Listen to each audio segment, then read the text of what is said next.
A good morning and welcome to the dialogue this morning.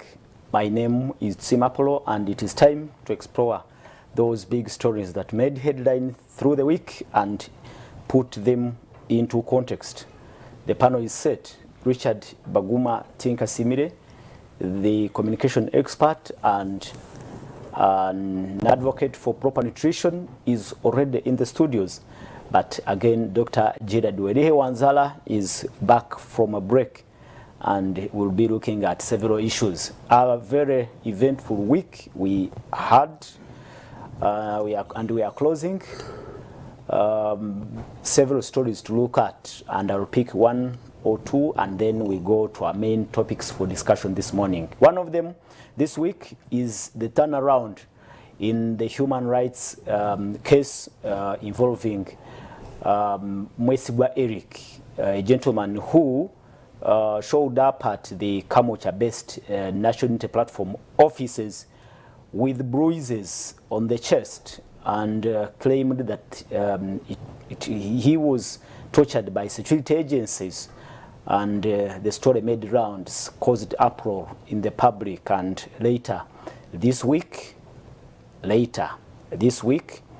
he again showed up at Mbuya Army headquarters in a turnaround, claiming that it was actually a NUP leaders and members who enticed him into a deal to ban himself, or maybe they themselves to ban him, and then accuse government and security agencies for, of course, torturing him in a manner that again shocked the world and the country at large. We'll be possibly getting a comment from the members in the studio or what that means. Has our politics reached that level?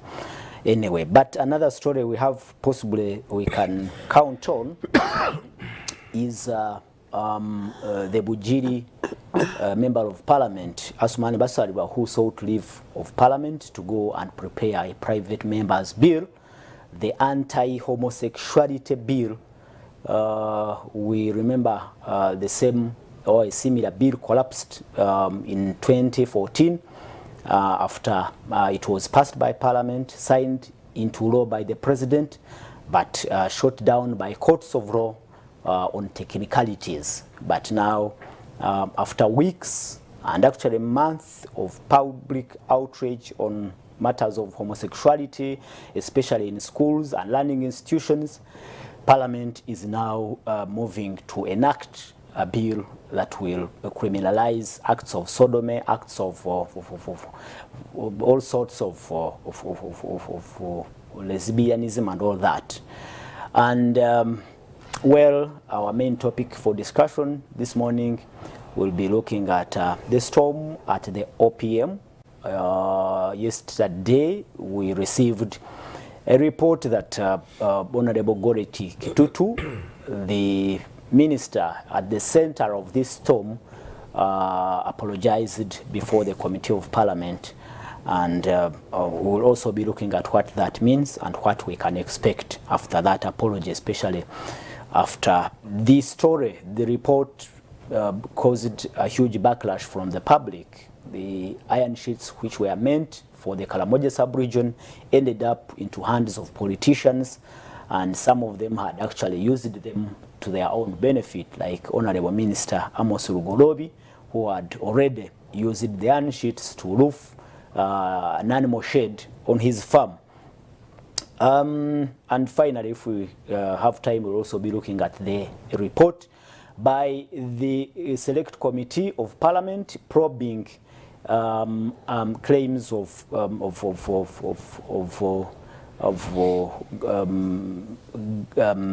inappropriate or irregular acts of governance at the National Social Security Fund.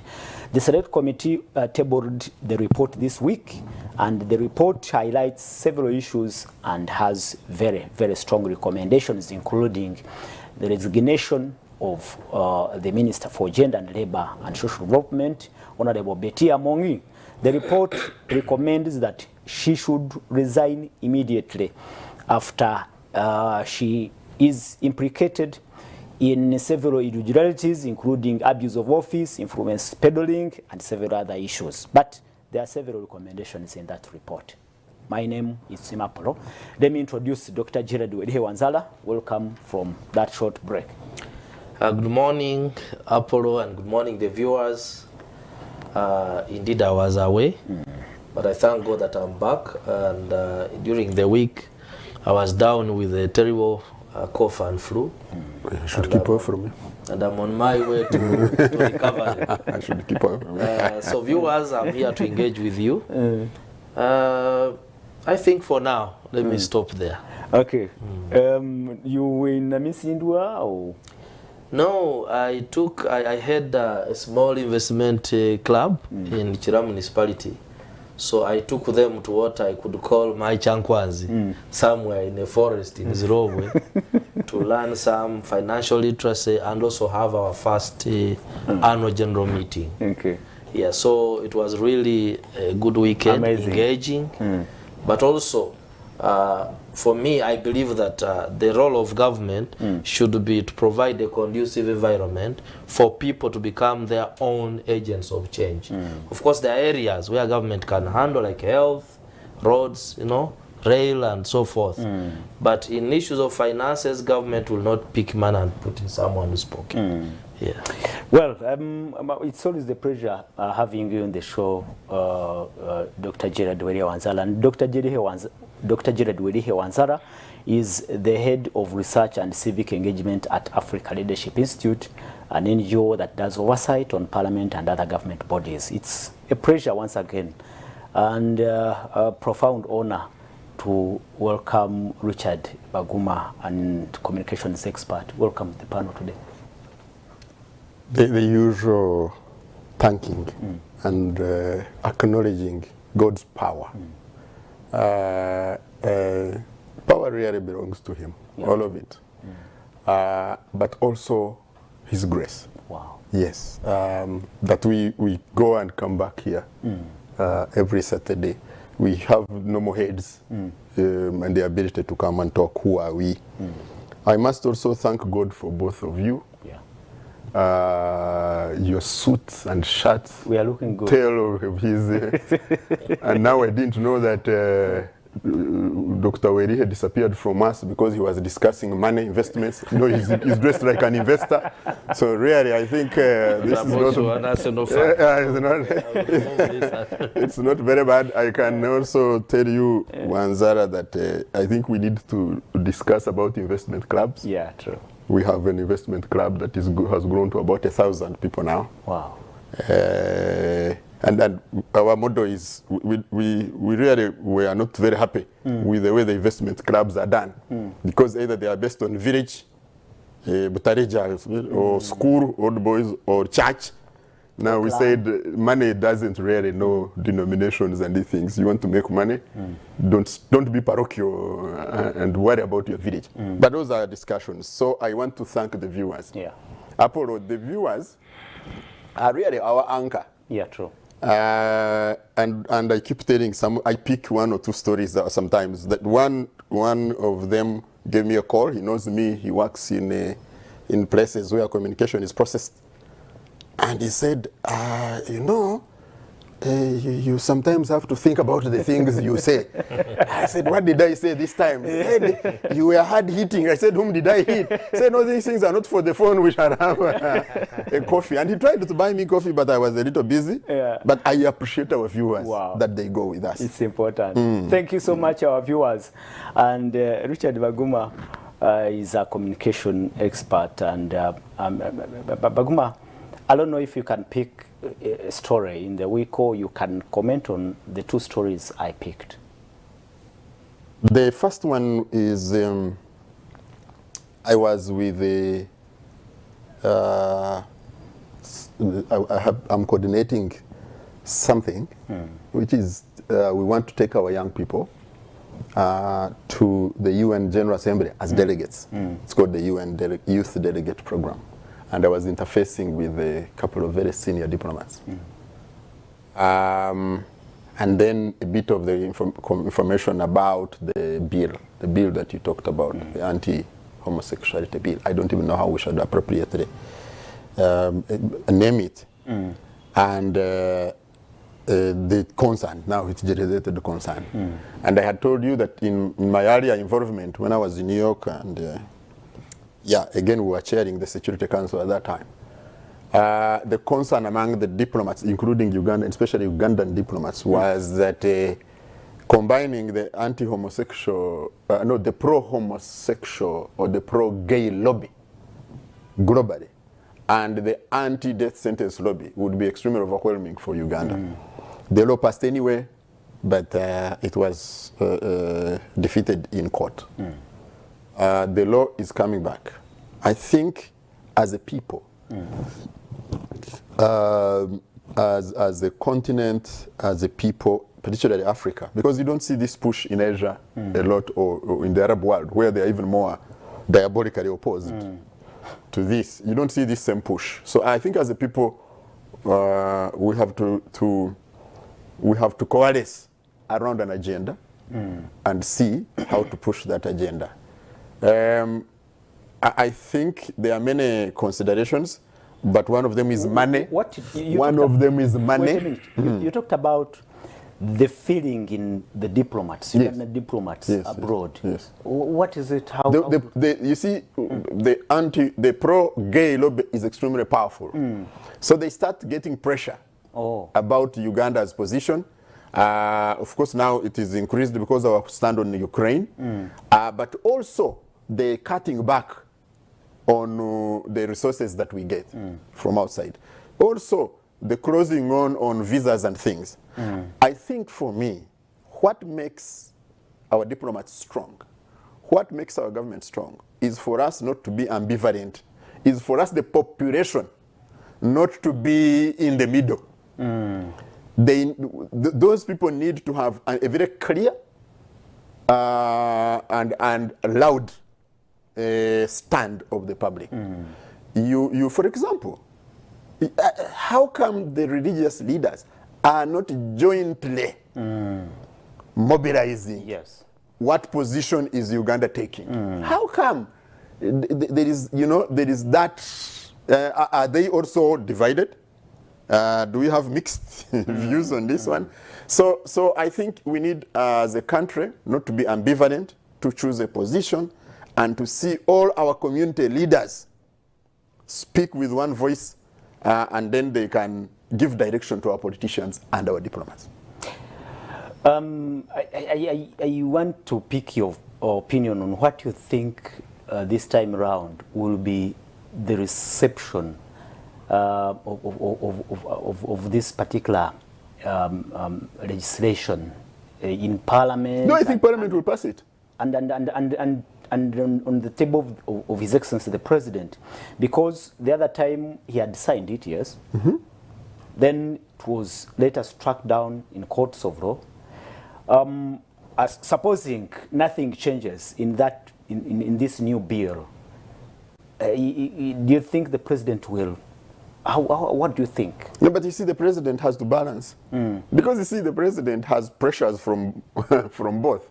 He has domestic pressure, and then he has external pressure. And you see, he's the chief executive internally, but he's also the chief diplomat externally. So the other time there was... Won't he find himself between a rock and a hard place? Yes, the other time he was between a rock and a hard place, but he was... I don't know how the quorum issue happened, but he...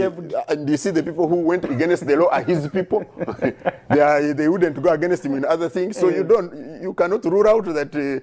they had the backing and support, his own backing and support, to put him out of this place of rock hard stone. So my gorilla president must be already thinking of a gorilla method. How to deal with this law. To deal with this. But the law has momentum. It has momentum. Yes. Oh. The bill has momentum. Dr. Jared Were-Wanzara, the Speaker of Parliament was unequivocal in her statements, and that gives us a feeling that this law will not find any problem sailing through Parliament. She said she actually blasted the Western powers for imposing their cultures on us, and they should do away with their aid. I don't want to call it usual rhetoric, but that's what she said. Actually, I watched her, and I think she was very straight, calling upon the MPs to stand to be counted. Yeah. But I want to assure you that she's also confident that the population of Uganda is very strongly against homosexuals. One, homosexuality is against tradition, but it's also a threat to, existential threat to humanity. If our daughters and sons go and enter into that, then you know there will be challenges. There are countries in this world that are struggling even to find people to work for them, because you find men are marrying men, women are marrying women. For Africa, it is still an advantage. That's why Africa is one of the biggest exporters of labor in the world, because we are still contributing to humanity through production. Now, about the law, I can also, like my colleague, predict that it will go through. But in addition to religious leaders, I think let also traditional leaders join. Because we have them, but they only appear at functions, local functions, and yet they could be a big force. Then this should give us an identity and say, you know, Uganda, people are saying no to this. Now, of course, the Speaker of Parliament, as a presiding officer, she can say strongly that, but the President may find himself into, because now these people are fronting this by adding it to the issues of human rights. But now, if there are issues of human rights, yes, it is a right to have sex, okay? But in our penal code, it is a right to have sex between a woman and man, not woman and woman, man and man. So, if it's about human rights, should they be used to violate others? Yesterday, there were chaos in one school in Jinja, PMM Girls School. I think it was alleged that one female teacher is, you know, is into exactly is dating female students. So parents and all the students had to storm the school and had to take the police to come and calm the situation. So me, I support the law, but we need to learn from the past so that we don't waste. Last time we wasted about 4 years talking about the bill, and when it was passed, only quorum struck it off the books of law. So we should be careful about that to ensure that one, it has mass support, and then two, it passes without those technical gaps that may need to. I heard the Speaker of Parliament actually alluding to the fact that this time around, even the voting pattern, the voting process will now be very, very strict. You have to be there and be counted. I think that's what she was saying. Yeah, I remember. But my biggest worry is the state, is the head of state and the executive going to stand, because if I recollect properly, after the president signed that act publicly, okay, later he received a phone call from the then U.S. Secretary of State, Hillary Clinton, and after that call, the president confessed and said, you know, these things, if they're being done in the bedroom, let's do that. But now the challenge is that these minorities who are saying we should respect their minority rights are now intimidating everybody, including the church. You see, the Church of England has split, because now if we in the church, we know that it is a sin, then how do you bring the sinner who is committing homosexuality to become a bishop? You know, it is a big contradiction. There are other few issues I wish you interrogate again. That law was 2013, 2014, where I think when it was passed, it was around 2014, and we had a few years to an election. I don't know if that those prospects of winning an election played out. This time round, we still have like 3 years. I don't know. And again, Richard, as a communication expert, the issue had generated momentum around this time, and here comes I mean the move now to revive the law. We had other issues, KARAMOJA, what. Some people think that possibly this could be also a diversion from what has been happening. I don't know if you can pick from there. No, I think people will pick all kinds of interpretations, and I think they are right to have interpretations. For instance, a lot of people would want the KARAMOJA story to remain and see how it ends. But you see, the KARAMOJA story seems to have kicked the NSSF story off the radar. But also humanity is dynamic. How can we remain with one story? I think it's also unfair to want to remain with one story forever. There are so many things happening. Some of the stories are killed by nature. If we woke up tomorrow and we had a train derailment, God forbid, we probably would then go on. How did it derail? Who is then Parliament Transport Committee? Someone's, I don't know who. So I don't know about that conspiracy thing. But what I know about, from a communication standpoint, is that when a subject is in the public eye for long, one is it's no longer shocking. Yeah. The shock element starts going away. Human beings have a way of starting to tolerate, of adjusting to tolerance from shock. So that's what I see is going to happen. Whoever might be pushing information about homosexuality, I think is doing a very clever job. Keep it in the public discourse. People talk about it. Yeah, people talk about it. Let even others come out and talk about it. And then could that be one of their strategies to promote? It could even be a case of something coming by itself. That it's an opportunity that presented itself and no one was behind it. I mean, take an example of the guys who were at a music concert. Yeah. The brothers, the chameleon, and they kissed, and that continued fueling this. Did they plan to kiss? Really? Probably not. And so you see these things for me, and then it is going to young people. Yeah, true. We know that the curiosity of young people, from a communication point, when you keep feeding it, you are increasing the possibility of experimentation. Oh yeah. So that's the other thing we are doing. That by keeping this in such, and they have forced us, forced Kenya, it remains in the public eye. That as long as it remains in the public eye, a lot more young people will experiment with this. So I don't know if the fight, some people you see indeed think that because the speaker was also named in the KARAMOJA saga, then she raised this issue as to throw a red herring. To throw away the other one. Probably yes, but probably not. But the debate on homosexuality with this kind of, Dr. Wanzara was talking about the something school, PMM, that caught the media attention. I would like to say, in my mind, I have very little doubt that another school is going to come up very quickly. There's going to be another allegation in another school.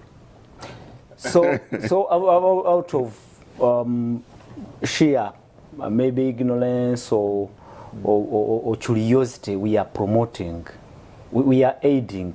Yeah, you see, every time we reduce the shock element, every time we take it away from the headlines, because there will be headlines, and as you know in the media, we have a short time span for headlines, we go to another matter.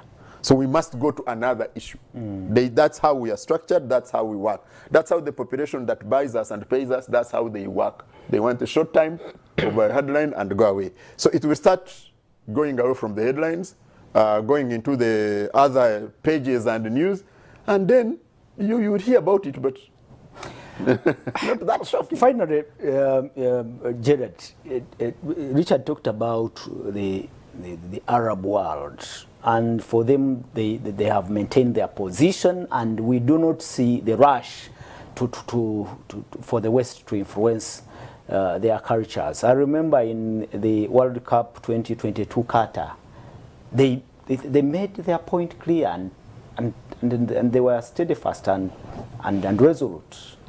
Why is Africa and other countries here in the East African region seem to be being targeted right now? Now, one reality that we, as Africa, we must agree with, okay, is that we were infiltrated too much culturally, that all we have been brainwashed to abandon our own values. But if you go to Asia, okay, the Arab world, the Arab world, Middle East, and even Southeast Asia, the aspects of culture are really very strong. Like in the Middle East, the Arabs, for instance, and the Persians, politics, culture, religion are all fused together. Oh, yeah. All fused together. So there is a consensus somewhere that politics should be used to protect our tradition, our cultures, and our values, and preserve the state. So because of that consensus, even when they are dealing with the external world, they are also conscious that, for instance, if we go and impose everything, it may become counterproductive. That is missing here. And then when you go to other countries like China, the culture is very strong, but this is not to say there are no homos. They are there. Punishment is very heavy. That's another issue. But also, because their economies are strong, they are able to withstand the pressure. I think even they're that able to plays out in the Arab world. Exactly. They are able to withstand the pressure and say, okay, we can support ourselves. And if, say, China says that, the US wants the products and also wants to sell it. It's the biggest market in the world. So they keep on counterbalancing like that. In Russia, there have been so many agitations for LGBTQ. They're there. But the laws are very strong. They have contained. They say, actually they have a policy in Russia that don't say it, don't do it. They even discourage talking about it publicly. Wow, a very good discussion there, and we wait now to see how it pans out. Honorable Asman Basalirwa will soon, I know it won't take long, because I have a feeling if nothing much will change from the other draft of 2013, 2014. I don't know. Anyway, and let's cross over on another big story. A comment, if you have it, and especially Richard Baguma, from the communication point of view, unveiling Eric Mwesigwa at Mbuya headquarters. And it is the army spokesperson sitting next to him, and the gentleman confesses that it is Noop that actually burnt him and promised him 50 million and a vacation in the US, but they did not fulfill. Now he spills the secrets. I don't know, secrets. What do you make of this whole thing? I remember the agitation, the vigor this story brought to the public, and the condemnation the public had on state agencies. How do you really treat somebody, torture the person to this extent? But now the gentleman confesses it's not security agencies, it was a deal. I first want to go to the wider context. I said last time that you see torture in any form, everyone who justifies it, the ones who participate in it are the best and deranged usually. They will have split personalities. Somebody goes and cuts and watches blood, but then goes home and eats a meal of meat with his children. So some of those need a lot of treatment. But torture cannot be justified. I know I'm told that, oh, you know, we are being theoretical, we are being what, but no. So in the broader context is that there are many stories and many confessions that torture is happening to Ugandans at the hands of government agents. True. So that's the context that we are in. And that is the context that creates doubt, that creates mistrust in the population of the government institutions, particularly the security institutions. And it was interesting that, for example, the comparisons, the things that came out of that, a lot of, like, if you say what was going on online and the discussions, we are not even on the gentleman, I think it's called Mwesugwa. Mwesugwa Eric. Was not even on Mwesugwa's words. They were on the one who was seated next to him, who is supposed to be his brother and was involved in General Kaihura something. I don't know, that's what I was reading. And then it was also the comparison that my friend, and he's my friend, General Koraije's heart, and that one of, I think was it Brigadier or Major General Mariamu. So this is where the conversations went. The conversations largely ignored the Mwesugwa and went to these ones. It tells you the mind of those Ugandans who are discussing this. Probably it is also a reflection of the Ugandans, many of them who are so silent. And I think that's the problem. So for me, is when you have a case, for example, a court case, and you can't have a credible witness. It's very difficult to turn Mwesugwa into a credible witness. But I don't know what they were thinking. And you know, I know the people who were seated on that table from the military side. I know we know each other reasonably.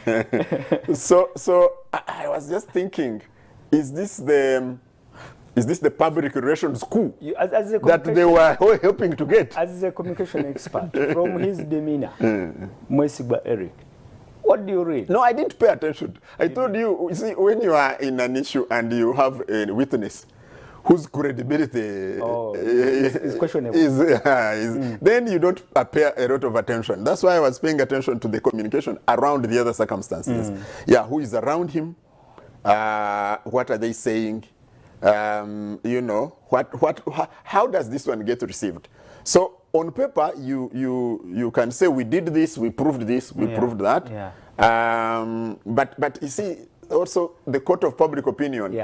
You can ignore it because you are armed to the teeth. But I think it's important. So you can see it comes out. It's funny. At the very least. It's funny. Dr. Gerard, what do you make of that confession from Mwesugwa Eric? Let me first go to the issue of Joseph Kadu. Okay, the man next to... The man was pretending to be a brother of Eric Mwesugwa. From the facts I found, those people have no relationship. That he was next, that he was next in line. Yes, say he was next to him, but he also pretended like he's my brother. Okay, he's my brother. They are not related at all. And then secondly, the credibility is not there because he has ever addressed a similar press conference again to deny issues of torture under General during the time of General Kaihura.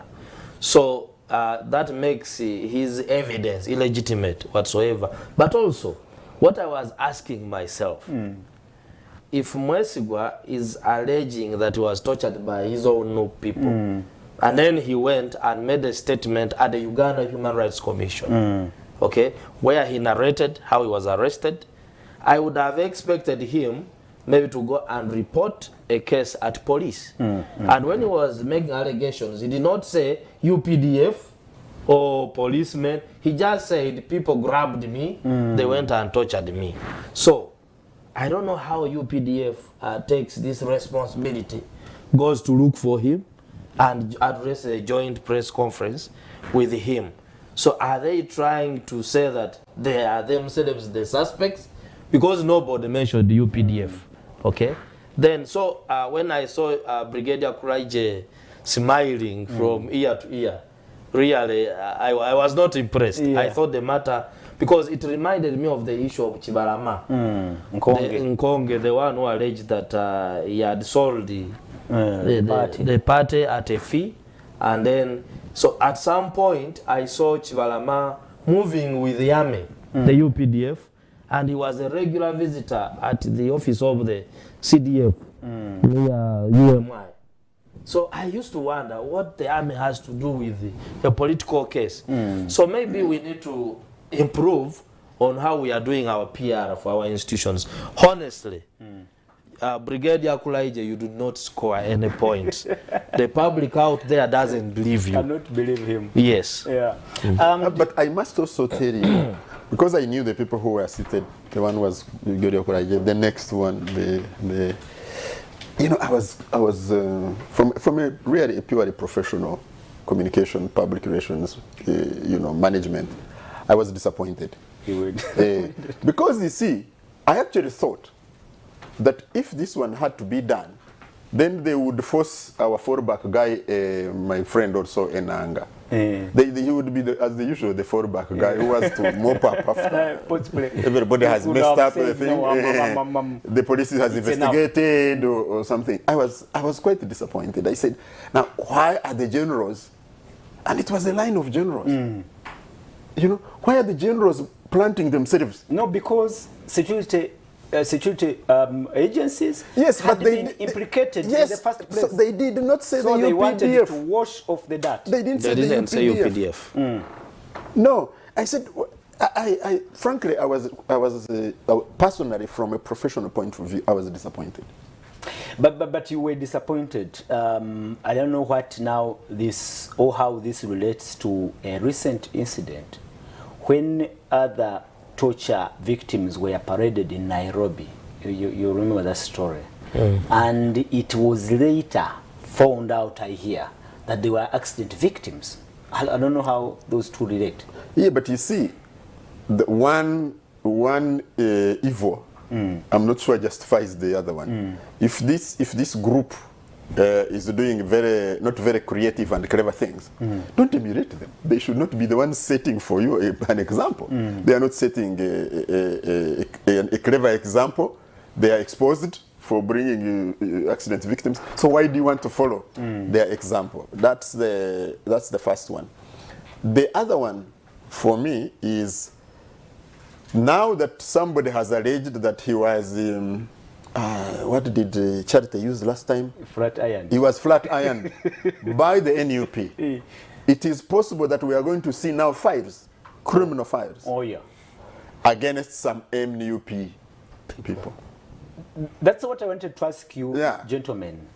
The implications of this, or what now next, if we have reached to that level when one political party, I mean, attempts such a comic or a stunt, I don't know. No, for me, I think if he has reported to the Human Rights Commission, the Human Rights Commission would hear the case, he gets an award, what do they call them, this, and it is paid very quickly, but faster than all the other claims of billions which are waiting.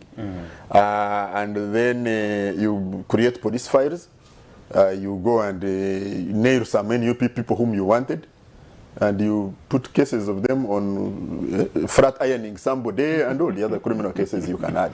And then you continue. What should we expect, or what should be done from here, Gerard? Because the other time we were saying, if indeed security agencies committed such a heinous crime and somebody comes out, then the onus is on security agencies to prove beyond doubt that indeed we are not involved. I think that is what we're saying. That why are they not digging deep to, if indeed they are not the ones, why are they not digging deep to unveil? They dug deep and presented for you. And here we are. What should we be, now, what can we say now? Apple, I know that in the UPDF there are arms charged with investigations. SIB, Special Investigation Bureau. They also have the CMI, which does the spying for the army, and also do investigations and create files. But there's also a regular force which has different duties. And then, but most of the investigations they do. Special investigated. The Chireka is special investigated. SIB, yes. Yeah, but most of some of them are in actually military police. But what they do, they usually do things to do with guns handling, maybe violent crime relating to guns, or things to do with rebels, and also any threat to the territorial integrity of a country, of Uganda. Now, matters like this of violations of human rights are dealt largely by the police and others like Uganda Human Rights Commission. So I should have expected the police to play a key role, because police said, we don't have this Eric Mwesigwa, we don't know who took him. So the police, the relatives filed a missing person file. So the police would have been the one now digging. If it is security agencies, which one? If it is not, that's why he's telling you that probably Enanga would have been the fallback position. But now we see where it's heading. You may see now that the army has taken the lead. The police may pick up from the army, and yet it should have been vice versa. And at the end of the day, you may see court cases in the court. Again, cases that will turn political, not criminal in nature, but basically political. And by that, most political cases put the state actually on trial. It's not the suspect who is being tried. Even if they have committed a crime, but depending on how you handle them, the state can be on trial itself. So you don't expect this to stop here. You expect people being picked from either NUP, those, suspects? One thing I must tell you, Apollo, is that the 2026 elections campaigns have started. And yeah, if you have been in this country, you know that a year following, 2 years after election, the president usually does a round poverty eradication tour around the country. He's touring. He's touring, and wherever he's touring, he's getting endorsements to be the candidate of NRM in 2026. Now, there is also a possibility that the opposition, regardless of all its weaknesses, would like to maximize on a few mistakes that the state, to be sincere. NUP is only now doing mobilization around the barrios. Yeah. Like I'm expecting them in Namisindwa, my home, at the barrio of Wameri, whose board arrived yesterday. So they will be there. Oh, the lawyer? The lawyer. Oh, okay. Yes. So since the elections ended, we have never seen any UP people in Namisindwa. So their spaces are really limited, and I don't know whether they are doing something about it. So if they get a torture issue like the one of Eric, then it propels them globally. And then they think they're now pushing the government of the wall. So for me, what I want to urge the state agencies, the police, the army to do is that let them not appear, let them not do obvious things that people are going to judge them, because you can win in court, but there's a court of public opinion which will never believe you. So let's go back, Richard, to where it started from. Could it be possible that Mwesigwa Eric was planted, flat ironed, and again, turns around? And what does that mean to political organizations of formations like NUP? Let me make one clear statement. When Uganda, the NUP, and I think some FDC members held the Nairobi meeting on the Uganda Human Rights Conference in Nairobi, it is actually true that some of the people that were paraded were border accident victims, and it is also true, but not all of them. It was also true that there are some who, that guy who was struck by, was to try to throw back the tear gas cans and exploded in his hand. I think he was actually still a student of Makerere. So there were such cases. We cannot rule out, and it is possible. But now government are aware of this, may also try to be led into the same corner and end up making a nuisance of themselves. Oh yeah, and well, let Baguma submit on that. Could Eric Mwesigwa could have been planted in the beginning, and he plays all this? I don't know. You make your case. You see, in contestations like these and others, the truth is always the first casualty. I think that's somebody's statement. In war, which when really political wars, whatever military wars, the truth is always the first casualty. So it's perhaps impossible now to get the truth into the public. But there are some truths which affect the way we receive this. You see, there is a study that the way a message is received is not necessarily the way it is transmitted. But 50% of it is the way it is received is because of the pre-existing notions of the receiver.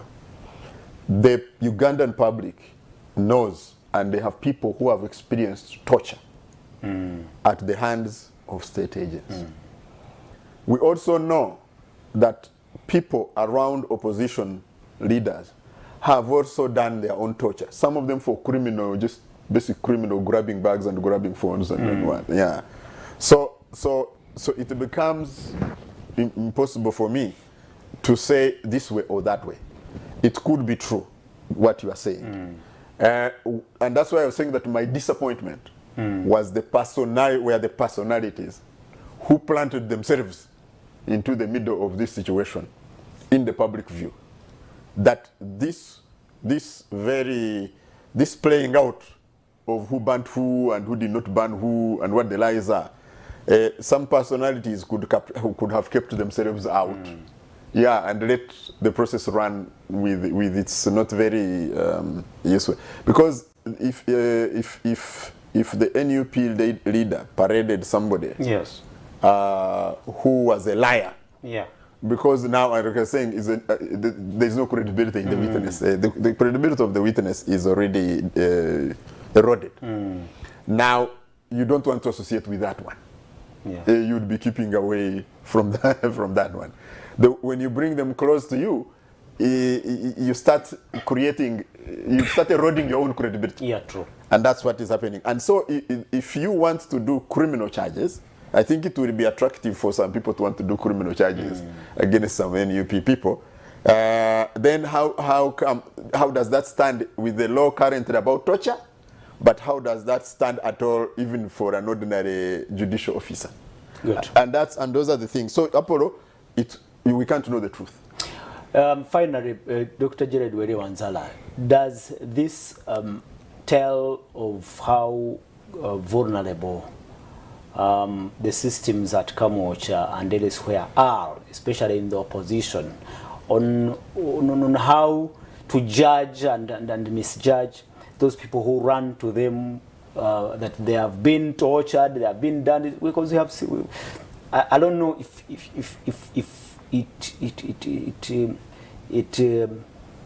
it tells them of how strict they should be now in receiving such a claims. No, you see, I don't want to really think that the NUP is totally innocent, like I've alluded to it. There are people truly who have been tortured. It did not start now. It started a few years back. You remember Nalufenya? Nalufenya started before NUP was formed. And it is true, we know people in this country have been tortured. There's a forum I belong to, WhatsApp forum, where someone was trying to wash it away and say, these are border guys and things like that. And then someone reminded him that was this guy who fled to Germany, Kakwenza, a border rider, the sticks that he had been lashed, the whole body, you know. So there are such cases. But NUP also, this is what we keep saying, they have an opportunity to make themselves look an organized opposition. But if they jump on everything, definitely public trust in them will also go. Because there's a competition for information in the spaces we are in. There are people who have already pulled back because of the contradictions they are reading here and there or hearing. So they should be careful also. Okay, I think everyone should be careful, because when this story popped up, then another story of one woman, Chakwa, was it Chakwa, in the SG's case of 2011 around there. You remember that lady? And the same story popped up again, and that was a rape allegation. A rape allegation on Dr. Kiza Besigye, which was, I don't think, it didn't go anywhere. It couldn't progress. It couldn't progress. But it comes back to the same issue of witnesses. Yes. Appreciate your comments. Some comments are coming in, but you can proceed and send comments on the topics being discussed in the studios. Send your comment on 0701 609906. Now we delve into the matters at the office of the Prime Minister. Yesterday, the minister in charge of KARAMOJA, Mary Godet Chituru, apologized before the Parliamentary Committee on Presidential Affairs. She said, whatever happened around the diversion of iron sheets meant for KARAMOJA, is regretted, and she said she's also going to make a formal apology to His Excellency the President. She apologized to Ugandans and members of Parliament, and the reason for that, she said, there was no proper guidance, and that is why some iron sheets found themselves outside the KARAMOJA region where they were meant to go and help those vulnerable people in that region. One or two things we can pick from this one. The minister says the iron sheets for KARAMOJA were diverted on request. There have been statements made by political leaders who are implicated in this saga, saying they were even only informed. Some of them found the iron sheets in their constituencies, and they had to do the needful, use them. But one highlight possibly we can look at is the case of Honorable Amos Lugorobi, who had already roofed his farmhouse with these iron sheets. And I don't know if it was out of anger or out of frustration, out of pressure, public pressure. He even removed the iron sheets from the animal shed, and I don't know if he was planning to take them back to the store. And Gerard, start from there. Tell us what you think of, the trajectory this whole story is taking. First of all, it's regrettable that my district, Namisindwa, has been in the news for wrong reasons, the last 2 weeks, because the Honorable Mary Godet Chitutu is her husband's name, but her name is Chimono. She comes from Namisindwa, but married in Manafa, which she represents. So it's really unfortunate. And yesterday when I saw her giving an apology and excusing herself that she was not given proper guidelines. But what came into my mind was that even if you pick a junior person, when did KARAMOJA shift to Namisindwa, to Kagadi, to Chibale, to Mukedeya, to so many places, to even a secondary school child can know. At least if the iron sheets were requested by the memo that she wrote of 12,200 iron sheets, if they had been sent to Moroto and probably stolen from there, it is excusable. But where ministers are saying, my personal assistant is the one who was soliciting, you come, you also receive, you come, you also receive. We're behaving like peasants, maybe in Kasese, who have killed an elephant, and then the whole village is called because there's free meat somewhere to take. So it brings me to really the seriousness. If we want to transform vulnerable communities like KARAMOJA, are we designing the right policies? Are we designing the correct budgets? Are we designing the right strategies of intervention in that area? One, if you want to change the housing model in KARAMOJA, probably because grass is disappearing and to leave the Manyata system, if I was in government, maybe I would come up with a program of, say, building maybe 1,000 units per year. Then I would put a machine in Nabilatuk or Moroto and make cheap, affordable bricks that don't need cement. You know those bricks, arranging. Then build some homesteads and then give people.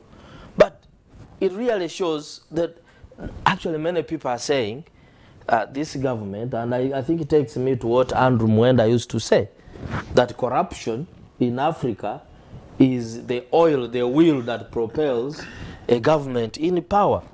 Probably there is, because if maybe we use Ministry for Karamoja Affairs as a conduit to please people of Karamoja and say we have our own ministry, and then the iron sheets end up in Chibale, they're doing mobilization for the NRM if they're actually given.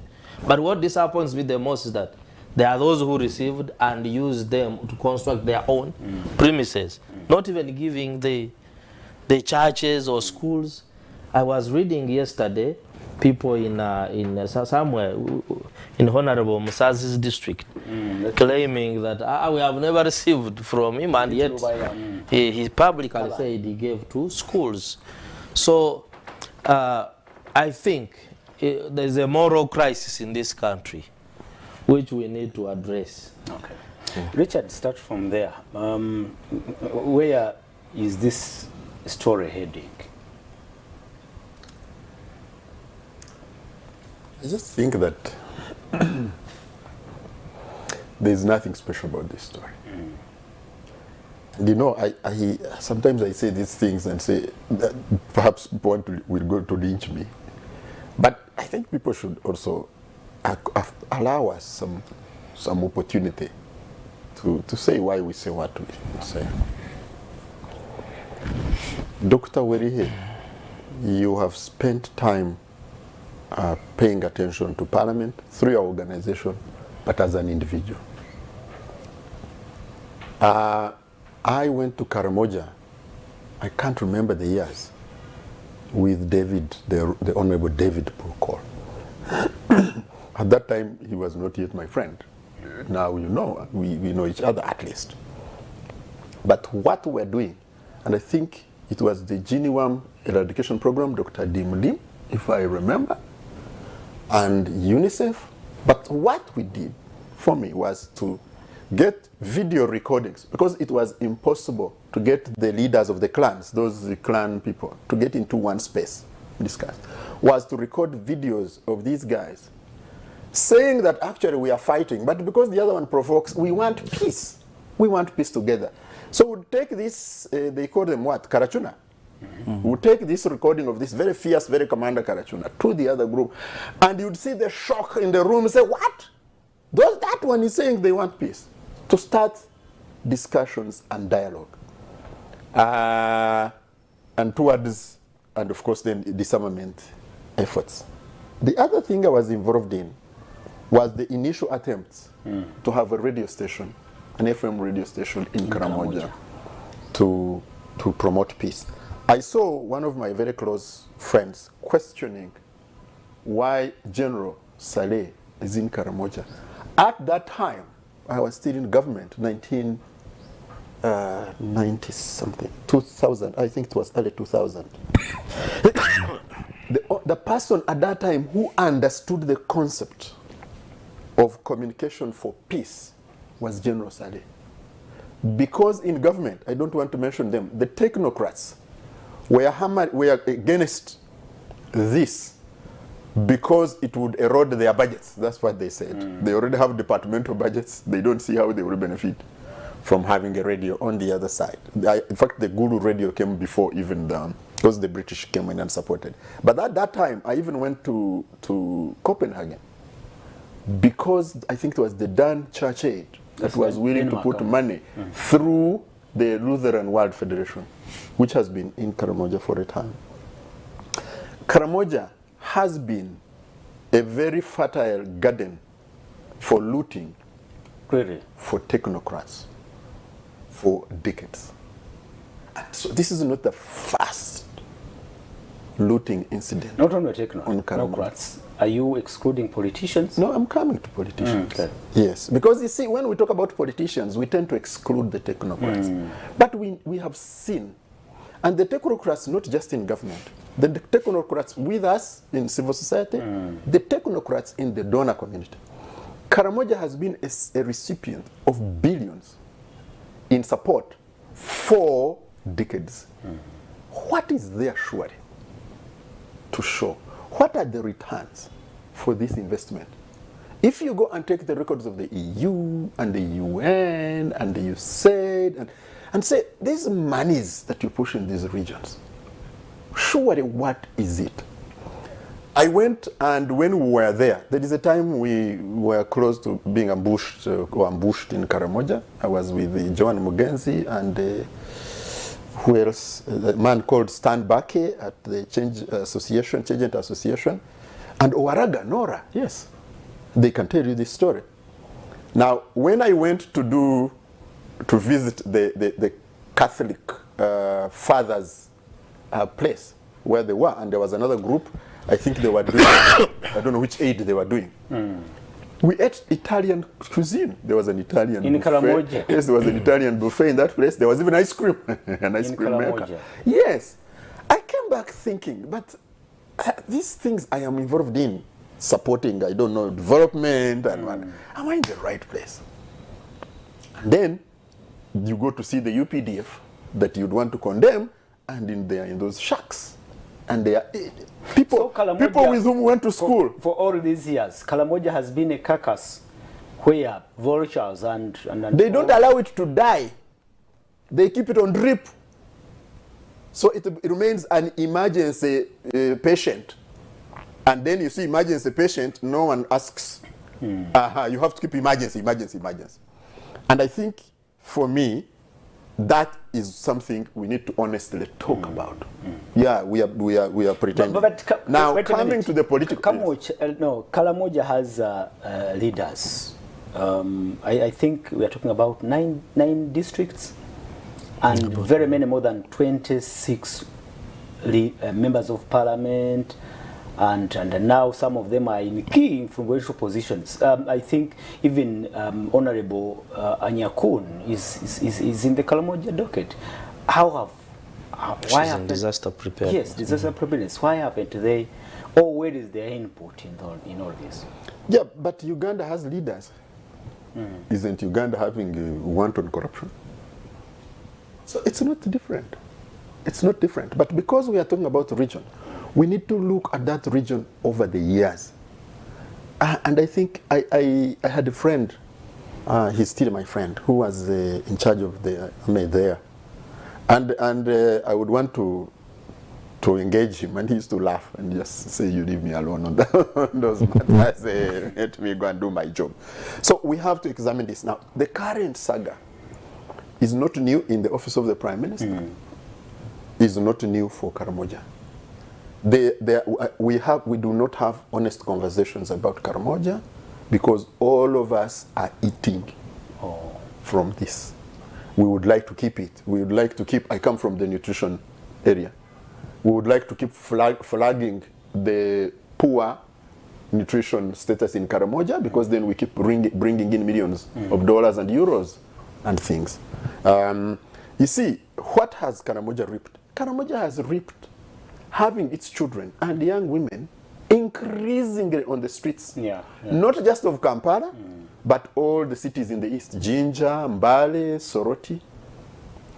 So what is it that we are investing this much, and instead we are getting negative outputs over the years? We are going to jump around iron sheets. So KARAMOJA has been given a false hope for all these years. No, it has been, you know, you don't want to use some words on this television, but I think it has been abused beyond abuse. So this iron sheet saga, and I was saying poor Mary Goriti. The poor Mary Goriti, Maria Goriti, has to carry her cross like she was told by the ones she gave iron sheets to. She made important statements. She said, I was not guided properly. It means, there was guidance. From who? You don't talk about your bosses like that.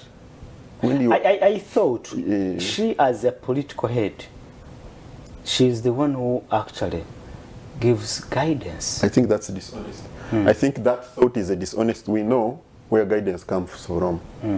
So when we come on air and we come direct, we fear, of course. Because we talk under situations of intimidation and fear. So some things we don't say them. Yeah, and I will not say them either. So, Richard. So she said, I was not guided properly. So I was guided, but I was not guided properly. She said, We gave out iron sheets on request. On request. Somebody said,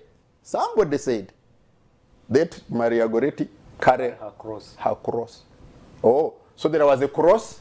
You were part of the cross. Now you have moved away from the cross. So she will carry the cross. Oh.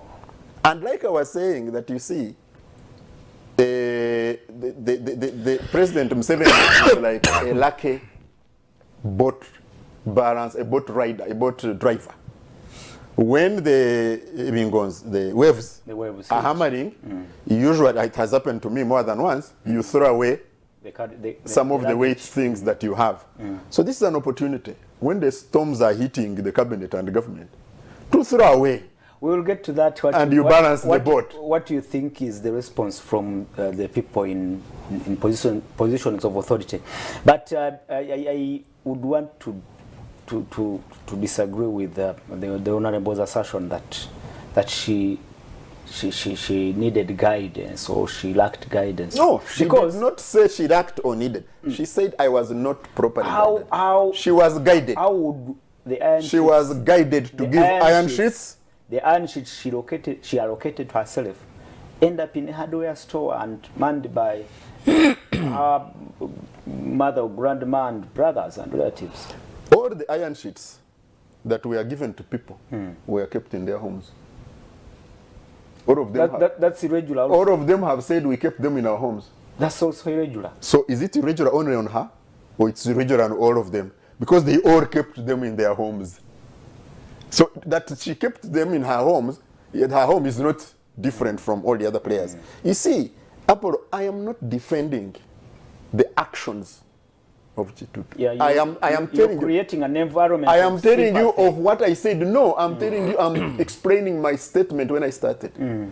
I said there is nothing new in this matter. Okay. No, it is just that we prefer to quickly forget or ignore. Okay, Dr. Gerard, let's look at the apology. Is it some think it is coming in late?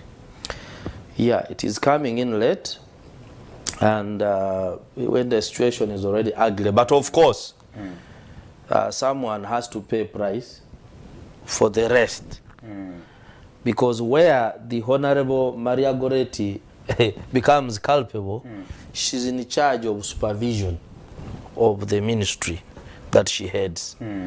But also, it also brings us to ask questions, the modus operandi of the state. Why should it be the minister to personally give out iron sheets? Why not have technocrats in the ministry doing the job, and then you, the politician, you are supervising and giving guidance? So for a senior politician like the Honorable Mary Goretti, who has been in water, in energy, and I think also in energy when she was there, there were a lot of issues to do with the electricity distribution. But who has been in energy? So, and there has not been issues. Mention for me one minister who left energy without issues. Me, I just want you to make this thing. Maybe some never came out so publicly, but I mean, I'm talking about her seniority, and then to say that maybe I was not given proper guidance. And I think it is good the chairperson put her on oath to mention her apology on oath, because to be sincere, for me, I didn't see it as a really good defense for such a magnitude of embarrassment. And you see, I have always told friends that maybe one of the biggest enemies to the preservation of the NRM and the state of Uganda is graft. You know, corruption can keep a regime in power, but beyond a certain point, it may lead to regime collapse. Because once the whole population sees the state as irrelevant to them, that's when I was in China when President Xi Jinping became president. President Hu Jintao and Prime Minister Wen Jiabao had relaxed a bit on issues of corruption, execution of the corrupt and so forth. So when Xi Jinping came, he made it a point If you're a minister, you do that, you'll go to jail for life. And then he started regular visits of him and his cabinet to take them to prisons and see their colleagues. And you know, in China, when you're in prison, they want to take you to subject you, it's called re-education for reform program. Oh. Put on a pair of shorts. You were used to big Land Cruisers, posh houses. Now you are on a pair of shorts with a very small bed and you are washing your clothes. Science, you reclaim humanity. You understand how others who don't have suffer. So we need to be serious about this. But otherwise, from NSSF, it is a joke. I don't know whether we're going to discuss we'll but you can see right from the NSSF, you're a board member doing oversight over a workers' fund. How do you again begin being paid 10% of NSSF and you become like you're an employee of the fund with NSSF paying for you 10% like all other employers do in the same fund? And then putting money for social corporate responsibility in people's personal accounts. So it's a joke. What do you think is coming next? An apology has been made, but the magnitude of the case is still very, very huge, implicating key government officials. As I speak, General Salim Saleh is camped in Moroto. Meeting various stakeholders, of course, on security. Man has been pumped in KARAMOJA, like he's saying. Like 2 years ago, for when the cattle raiding restarted, the president gave the budget. He said there are a lot of people on fact-finding missions and so forth. There was also an MOU signed, cross-border security, between President Museveni and President Uhuru across the border, and the Africa Leadership Institute played a key role behind the scenes. Okay? But all the resources are squandered. So that he's in there meeting different people. Definitely, someone has to be sacrificed. But like I told you, I don't expect all those who got the iron sheets to go, because then the whole government will collapse. You will chase Nadutu, you will chase Lugolobi, you will chase Musasizi, you will chase Matia Kasaija. You will chase the Prime Minister. Even the Prime Minister. You will chase the Speaker. Some things are impossible. Richard, by the minister in charge of planning, Honorable Lugolobi, I mean, I want you to speak about his case. Checking the iron sheets, roofing his animal shed, then the backlash from the public forces him to remove the iron sheets. That panic, why doesn't that result in a resignation? Simple, and we go. I think the reason he removed the iron sheets was more of superstition than his feeling that it is immoral. Because he said that those iron sheets are evil. And I think he said it in the local language. You see, it is even more impactful when you say it in Uganda. So it's Gachibi.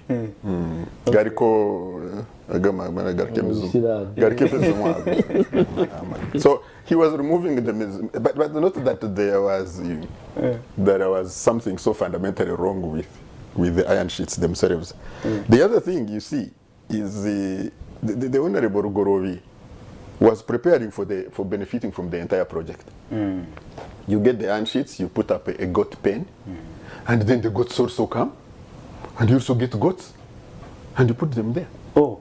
Yeah, so he was prepared. By the way, so we may. Yeah. By the way, we are dwelling on iron sheets. It was only 9 billion for iron sheets, but the goats were 12. That's why I'm bringing the goats. And they have also for me, the iron sheets. And you know, at the risk of wanting to be lynched, it's a small matter. Yeah. It's just 9 billion. In that supplementary, which was about 40 billion, 39 point something, 39.4.5, the more money was not for iron sheets. Yeah. And we are not even talking about the other money. Yeah. So that's why for me, I keep saying, but so what is it? What is it with us? No, I think it is okay. Let the iron sheets Now there is a probe going on. For it will goats. dig deep, and of course the goats came later. The issue of goats also came later. Possibly we will get to know much more about the whole. No, now actually they are saying the contractor is hiding because. But also, when we get to know, we do what? That for me is always the question. Oh. Now that you know. So that is, and I keep saying that I have to be careful not to be called Mr. Impunity, but that is the Ononkorachi, really. So we can, it's useful to come and debate these things and talk about them, but okay, so what? And that's, it will end. By the way, before it ends, there is another something that is going to is the flare. minister's resignation coming in late? And it does what? Doesn't matter. And we know, and we achieve what? Because you see, if the public will be satisfied that the minister resigns, so be it. The Honorable Kahinda Otafire left the ministry of why? Left cabinet why? His was just, I think, showing a gun to a lady at a club. I think that was it. It was because it was a particular lady in question. The Honorable Ziritu Aura is for me the most classic example who stepped out. Where is he? So that to expect that there will be transformative outcomes because the minister has resigned. It's a distant dream. I think, yes, I think we are dreaming. The way we are structured and the way we are governed, and I keep calling it a governance question, is that the impunity cannot stop until impunity is punitively punished. Dealt with. Yes. Viewers, it is time you can send in your comments now. Send your comments on WhatsApp 0701 60 9906 0701 60 9906.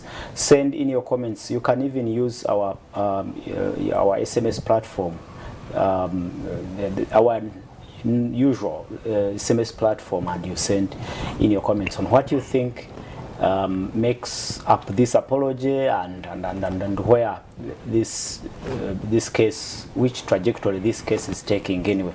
And as we wind up on this, Dr. Gerard, what do you think about the response from either the appointing authority, now the case before Parliament? I think even the IGG investigations are still going on. What do you make of it? How will it end?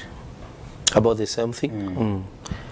I see nothing much except one person or two being sacrificed in the reshuffle, and which will not actually lead to the transformative leadership we are talking about, because there seems to be what can I call it? It's like there is a disease inside that needs to be cured. But what we are doing is to address the symptoms. If there are not to be serious changes in the manner in which we hire people, we run government generally, we are not going to see any. KARAMOJA will continue being like that. So the head of state, I believe, has an opportunity to make changes at a political level very soon. We can't rule out that, because you know one minister was had a vote of no confidence. She can no longer report to Parliament and as a minister. And then we have now these cases, and of course there are the key people who are ill, key ministers who are ill, and we expect some changes, but I don't think they will have really. There is a conspiracy theory you have to interrogate also, that possibly this was a trap to get some people on hook, and then the cabinet reshuffle will be easily managed. If it is a trap, then they trapped themselves. they knowingly took themselves in the trap. Because Apollo, sincerely, okay, if I am made a minister for KARAMOJA affairs, what would be my interest? It would be about the legacy during my time there. What did I do? But I think I'm seeing this is missing in this country. first of all, even the way we cover, when we appoint ministers, you see a headline of New Vision or Monitor, Buganda eats big, Busoga eats big, because they have appointed there maybe a number of ministers. So we no longer take the duty, okay, as responsibility. We take it as eating, literally. And so I told you about the complaint on Namisindwa Forum when this thing started unfolding. Some people were saying our daughter was given a KARAMOJA ministry. What else would she steal? She had to take iron sheets. And people who are talking and were strongly in support. Then the others who say because they don't have a minister, so we are ignored, we are not eating. So the issue of leadership has now changed. It's no longer responsibility, but it's about eating.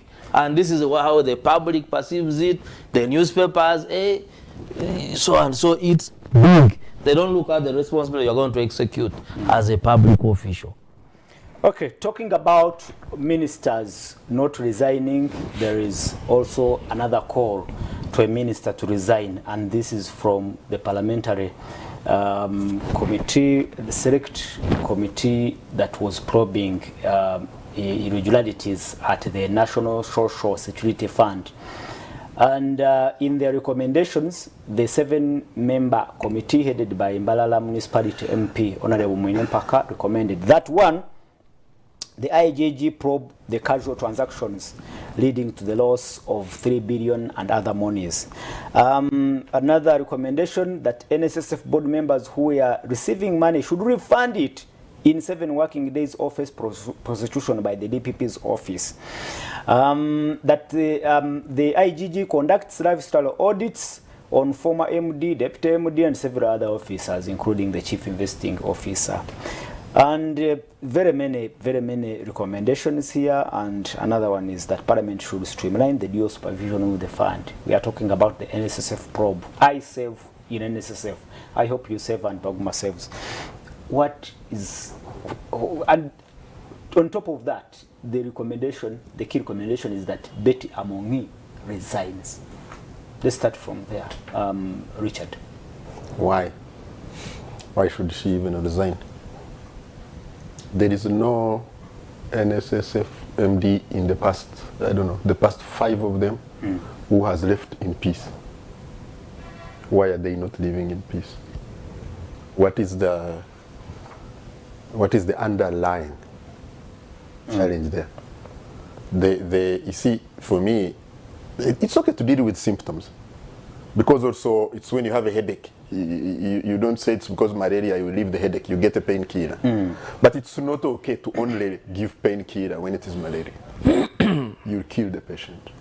And NSSF will be looted, and then we can have peace to go into our own savings pension schemes. As long as NSSF is there, is a cash cow, and it is in the hands of politicians, it will remain a contentious matter. You see, me, you, and Werike here, and many other viewers belong to a certain social security scheme of their own. Yes, we cannot rely on the one in the hands of our political leaders. That is so. NSSF, we cannot just have. But where is Honorable Bakoko? Wasn't she Minister for Gender and responsible for this? So what are we talking about? Why do you think that now there is medicine in one minister resigning? You see, no, this is telling lies we should not keep. You see, the Honorable Mwinempaka is chairman of how many committees? Yeah, she has headed several of them. And sometimes concurrently. Why? Is there a difference with NSSF? Why is it one member of parliament who's this? Whose father is a minister, and therefore whose uncle is the president? As a hard-working gentleman. Oh, thank you very much. He has been identified. So there will be hard-looting individuals. Where were meetings about this NSSF thing? Where were they held? Were they held in a government office? These things that ignited this thing. Were they held in any designated government office? Or they were in a general's dwelling? So if we keep skirting the real underlying issues, we shall still have the next MD So you don't of NSSF. you don't separate this particular case with the one we have just discussed. I don't separate them. You don't tell me that looting in the KARAMOJA entity and looting in NSSF are different. That when the Minister of Gender should resign and the Minister for KARAMOJA should resign, and that is different. And it is the same parliament, which is... Okay. So for me, and it is the Speaker who also is said to have taken... Let me encourage our viewers to also contribute. This is Alex Rugolobi from Gayaza. The biggest problem under Museveni's regime is always leaving his people to steal the nation without any punishment. At least the minister is not ashamed. The president should be ashamed about employing such a people in his government. Thank you so much, Amos Rugolobi. And Which Amos Rugolobi? No, Alex Rugolobi. Oh, okay. Alex Rugolobi from Gayaza. I'm sorry, but that is your real name. It's not a thing about the shelter. Yeah, not the other one who And the bad actually, spirits. And the evil spirits. Yes. And again, I have here few other messages coming in, and we encourage you to send your messages on 0701 60 99 06 so that we get that feedback from you viewers, esteemed viewers of Salt TV. Okay, another one here. And he said, what I can say is that the head of state is the line of weakness, because if they can't make one to go and be an example to others, then there is nothing that will change. He is Abdul. And Abdul, thank you so much, Abdul. And the gentleman also says, another one says, thanks for the show, gentlemen, and my neighbor Gerard. On KARAMOJA, sincerely, an apology is not enough. By now, all those implicated should be reporting from Luzira prison without any excuses. Now, that guy of NUP, I really don't know what is wrong with some people. That guy should first be taken for medical checkup in Butabika, because the day he went to the Human Rights Commission, was he drunk or normal to make those earlier statements? Now, people you alleged to have tortured, you are the ones you are sleeping with in the same bed just after a month. God should have mercy on us during this Lent period. He is Otim Major Joel. He's in Chirinya, Bukasa. Thank you so much, your neighbor there, Jeda Dewerihe Wanzala in Bukasa. He says, Mr. Pro, the apology from the minister is okay, but we still need to do something for her, because it should set a precedent for other ministers. I am Abel Keru Ampumuza. Thanks for the show. Thank you so much for this feedback. And Gerard and Richard, I go back to you. I want to first get your submissions. We still have something like 15 minutes to wind up the show. What as we look at the savers, because we have been talking about investment clubs. Actually, remember the last time we discussed this issue, it is Richard who is actually imploring people to start their saving schemes. Was it saving scheme or health schemes? No, but you see, in their localities. You see, I was using our example. But this is for formal. Like, it has been helping people to save, and at retirement I think it is necessary. It's still helping. We cannot. It's still helping. No question. Important. But I am saying that when you keep it the way it is, it will fail to help. You will drain it. Yeah, you will drain it. It fails to help, or the level of helping it should offer is not there. Like the other departments and agencies and NGOs and whoever. Because it means if you have these leakages that happen, then it will not help the way you expect it to help. And that's precisely what I was saying, that if you see how many ministers that are responsible for supervising NSSF have been in trouble, how many MDs, take the last 5, how have they gone? Who has gone in peace? One, just one single one, even a deputy. Why? Is it that there is that they are all incompetent, they are all not clever, they are all there? Why? So and we see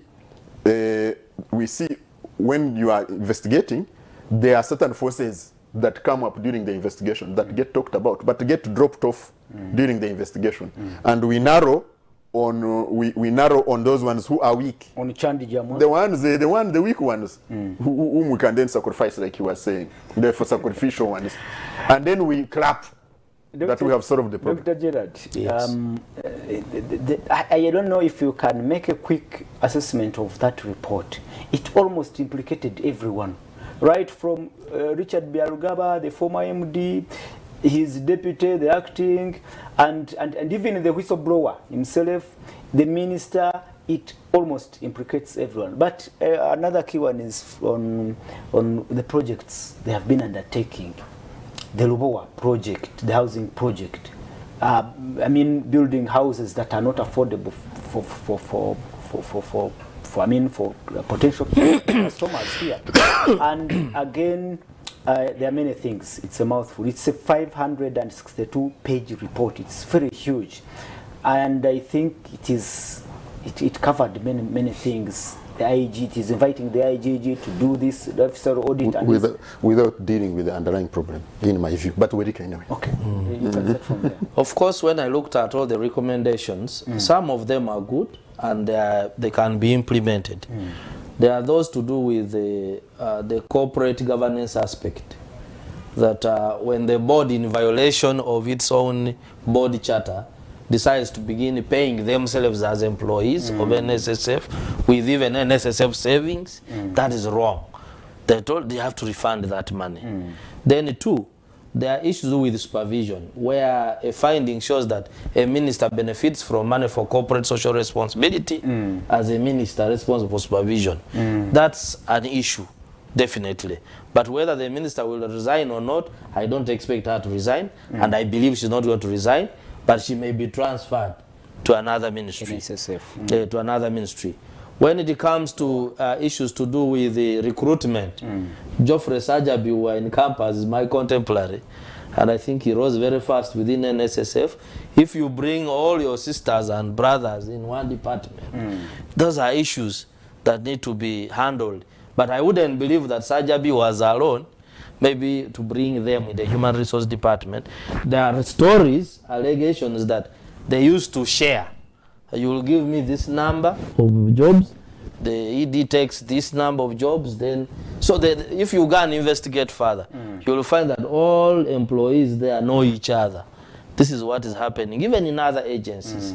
So, and then the other matter that I saw, these trade unionists. There are so many workers there who don't belong to any trade union. They're also taking money. Yes. I think they were ordered to refund 807 million Ugandan shillings. Yeah, I think they were shrewd enough to portray themselves as workers and then go to the board.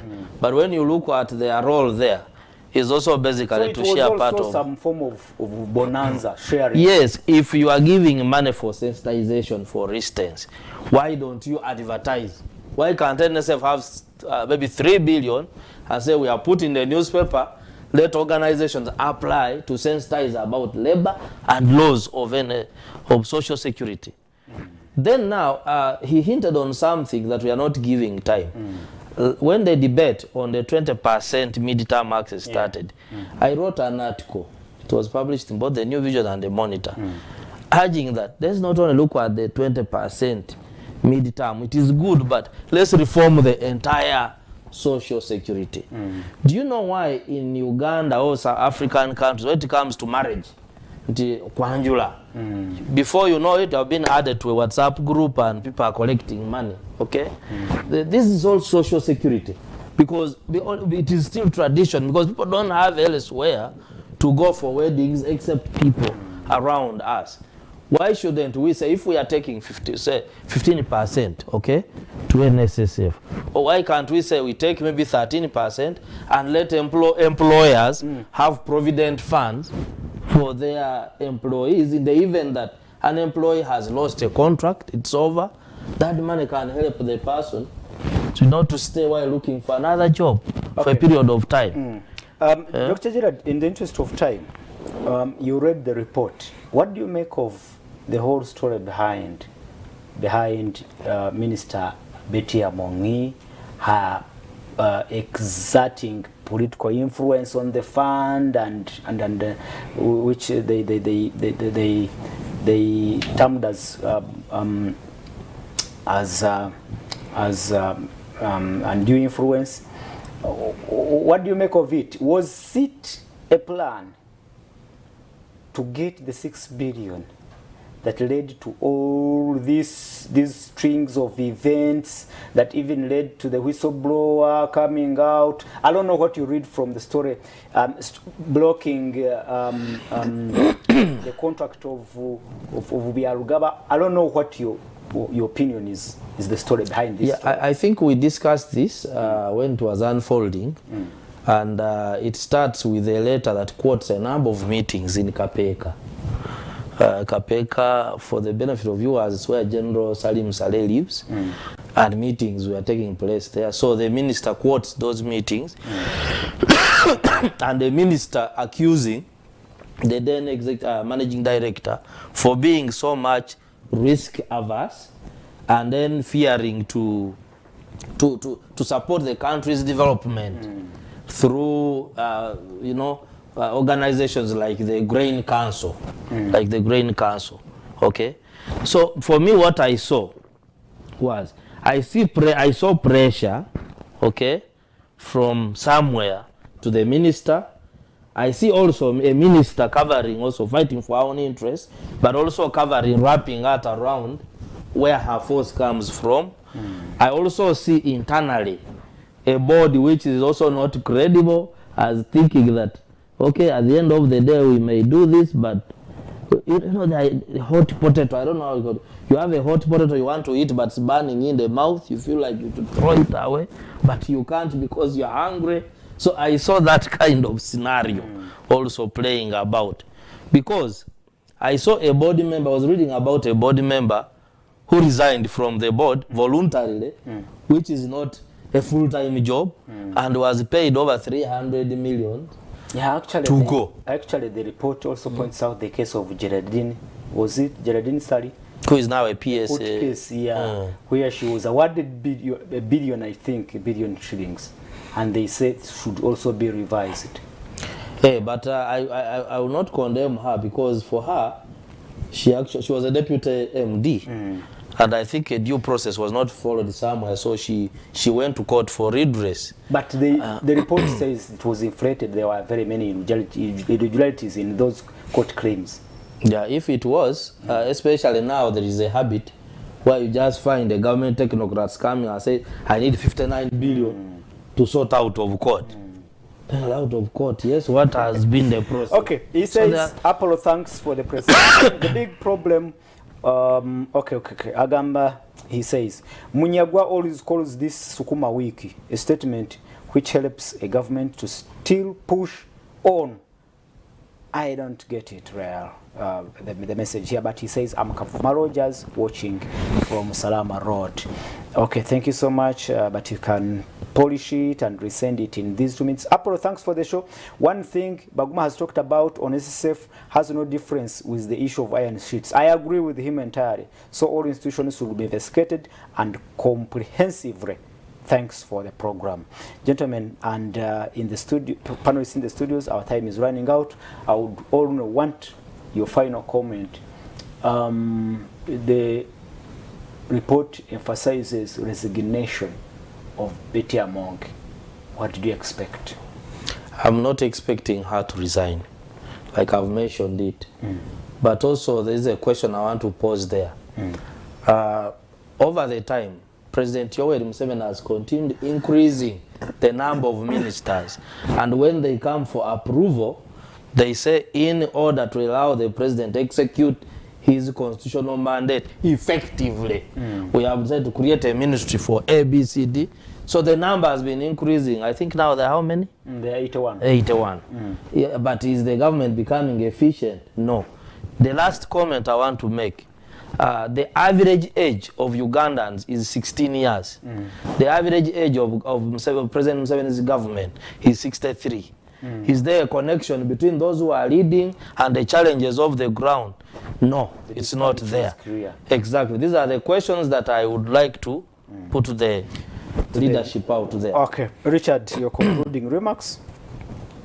For me, if you have a report that investigated the current NSSF saga, and you do not investigate where it started from, in the literature written by the minister, this emanates from Kapeka. Oh. And you investigate, and you don't investigate where it started from. It's a sham report. But now, and so please, the IGG's don't office tell is me. Being invited. I told you here, you play back. I said this saga, especially Mr. Badiarugaba, will be investigated by 5 different. You remember here? Oh. I was in this seat. I said yes, it has started. He will be investigated by 5 different. You were here. So what hasn't happened? So for me, don't tell me you are sham. I don't want to hear the DPP's office I don't want is to hear being you are invited. sham. That you want to go and do a what? What audit? What do you call it? Lifestyle audit. They first do it on the IGG. Let them first do it on the IGG.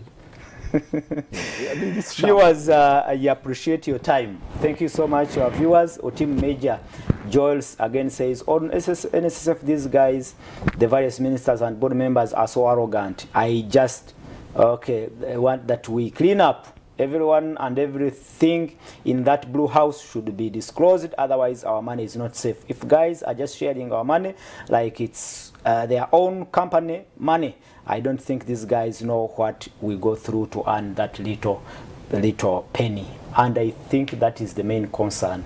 The savers in that fund are very, very unsettled, and we can implore the authorities to do the best. Parliament has tell the savers to settle. Oh. Bakakane. Viewers, thank you so much for your time. I have to thank Richard Baguma. Thank you so much. It's always a pleasure having you on this show. Gerard Werike, thank you so much for being here. And to our viewers, thank you so much. Keep that feedback coming in. We'll be back here next Saturday. Good afternoon, and wish you a very good week ahead. Bye-bye.